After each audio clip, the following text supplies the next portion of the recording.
Hey, what's up, everyone? Welcome to Well Talk. My name is Matthew Fernandez. I am your host, and I am super excited to get into this episode, which is titled Emotional Regulation is Everything.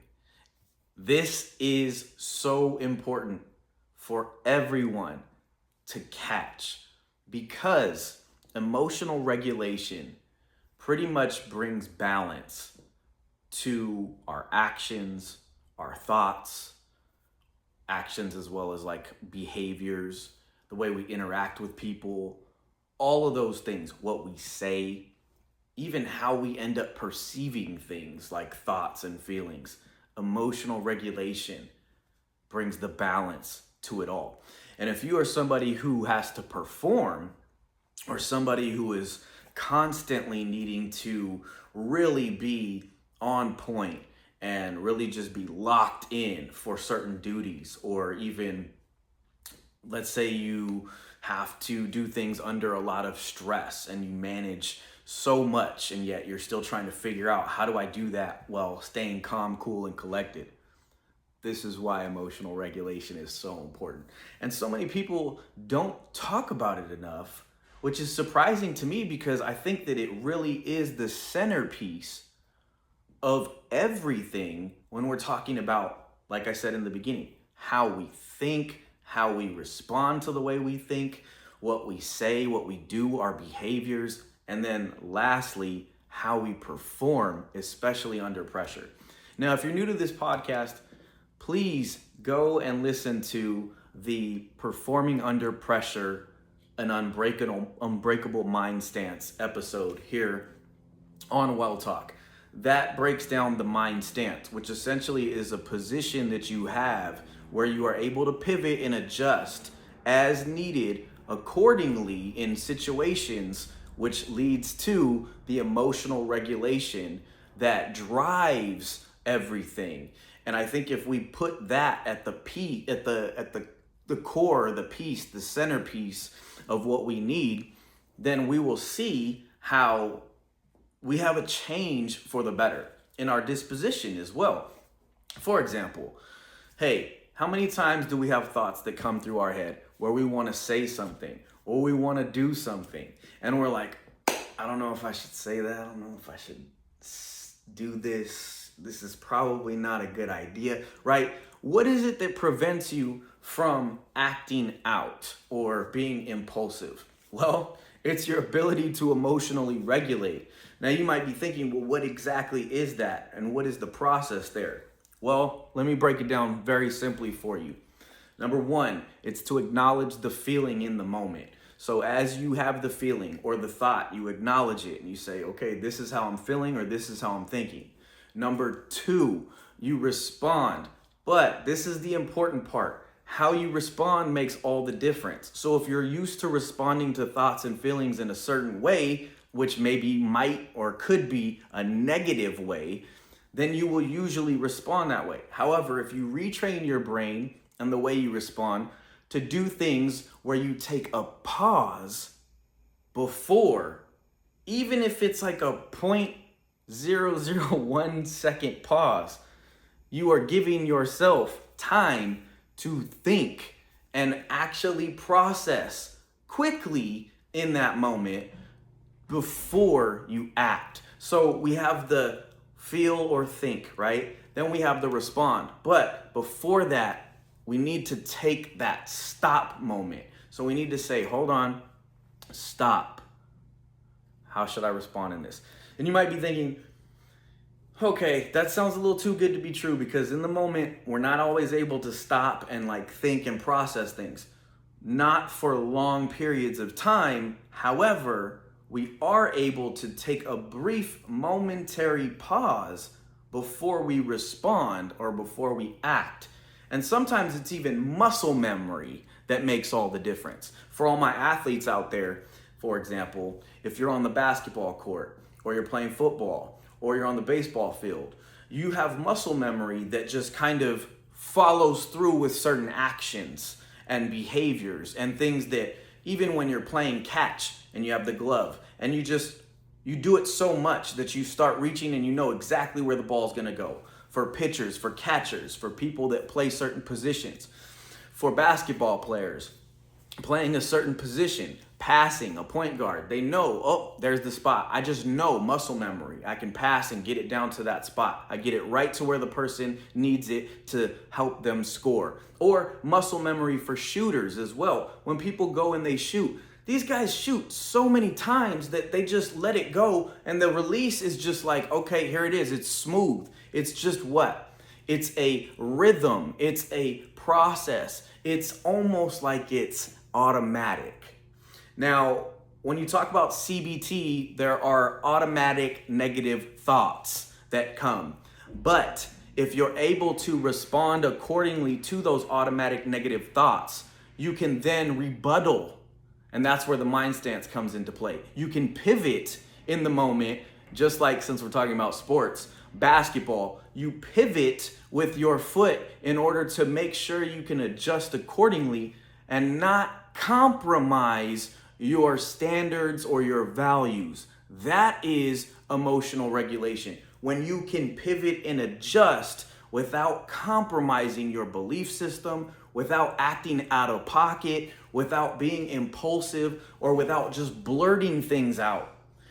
So there's an important part here with the balance. And if you're not balanced, you eventually what? Fall, or you slip. And that's where so many people get into trouble, because they don't have that balance and they're not emotionally regulated, because they're constantly going and going and going and not stopping and not recharging and not helping themselves to take moments to say, hold on, I got that text. Let me think before I respond to this text message that maybe was very triggering for me. Or a person that said something or did something to you that might be triggering for you. And you have to wait, hold on, and this is where I'm gonna introduce this pause, process, and proceed method. Let me pause, process, and then proceed. It's also about stop, thinking, and then acting. That is a practical example of what emotional regulation is. Because we feel, it's natural. We feel, we're human beings. We have emotions. It's not just the emotion though. It's what we do with the emotion and the feeling. We have thoughts. It's not just the thought though. It's what we do with the thought and the feeling that makes all of the difference.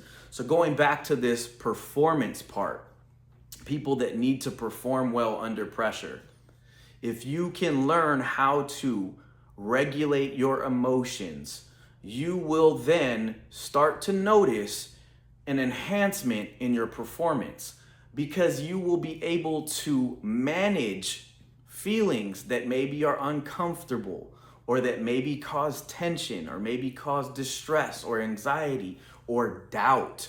As you learn how to do that, you are essentially learning how to be comfortable in the uncomfortable. That's why the best performers that perform well under pressure do well, because they are able to emotionally regulate even in the uncomfortable feelings and environments that they might be in. For example, we know that there was a player, basketball player, Kobe Bryant. Rest in peace, Kobe Bryant, one of the all-time greats, one of my favorite basketball players ever, if not my favorite basketball player ever. This guy knew how to regulate his emotions. He knew how to take anger and channel it into becoming one of the best performers under pressure that we've ever seen.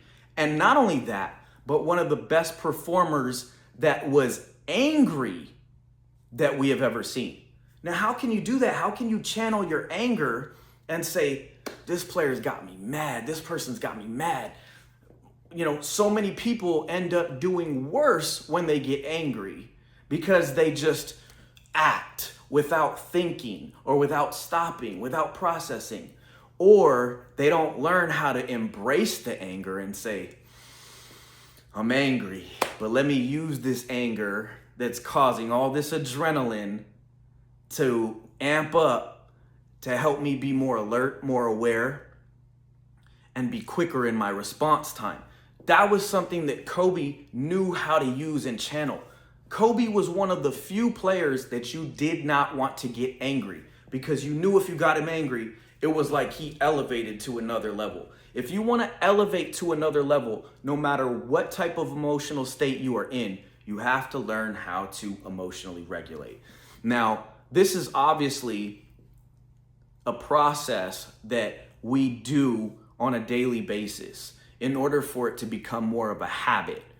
As you start to do this, you will notice the muscle memory of your mind, and even your actions start to change and shift because you are taking the time to embrace what's happening and understand, okay, I need to adjust, I need to pivot, I need to do something that might not be what I planned. And that's why I don't necessarily like that word mindset, because when you have a mindset, you go in, and a lot of times people talk about the fixed mindset that you go in with, but what happens if you need to adapt? Sometimes people get lost. That's why when people say, oh, you got to stick to the script, what happens if you forget your lines? Well, sometimes you improvise, right? But what helps you improvise? Being able to perform well under pressure, which is driven by your ability to emotionally regulate. So as you learn how to do that, you will also start to know that you are becoming more self-aware in a good way, not a bad way. We're not talking about being self-critical. We're talking about having insight to how we feel in a moment that can help us respond accordingly.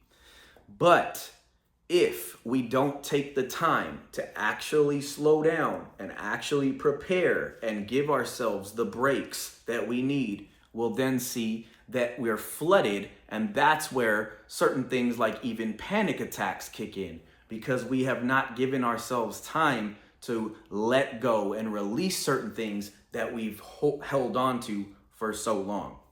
So I hope that this has been helpful for you to at least have just some groundwork and some foundational pieces as to what emotional regulation can look like and how you can use it in your everyday life. Again, it's important to be patient with yourself as well. Just because you are doing it doesn't mean you're going to be doing it well immediately. But we have to remember that it takes time. It's a process, and we're not perfect. So sometimes we do say things and do things and mess up, or we don't perform well under pressure because we are allowing ourselves to get caught up too much in the emotion and not learn how to take on a different perspective or pivot in the moment when we feel something that is maybe going to cause us to have this out of pocket type of reaction. And what I mean by out of pocket is out of character. That's why a lot of times people will say, wow, that was really out of character for you to do that or say that. What happened? They either got triggered or they did not emotionally regulate in the moment. So if you have to stop and breathe, stop and breathe. Think about basketball players at the free throw line. How many times do you see players go like this?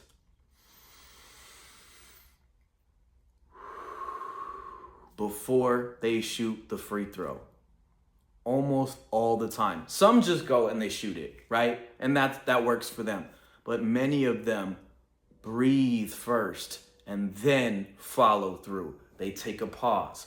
Now, in that type of environment where it's hostile and you're dealing with people saying things and talking trash and just doing all kinds of stuff that's trying to get you distracted, remember, okay, let me lock in and say, no matter what type of scenario comes my way, I know that I have the stance that gives me the ability to pivot as I need to and respond accordingly. And the more that I do that, the more I will start to notice that muscle memory of behavior in what I say, what I do, and how I perform will change for the better. That is how you use emotional regulation in certain situations. I will probably talk about this more in another episode, but I want you all to really highlight this going forward, because trust me, the more you do it, the more you will see that it's making a change for the better. So emotional regulation is everything.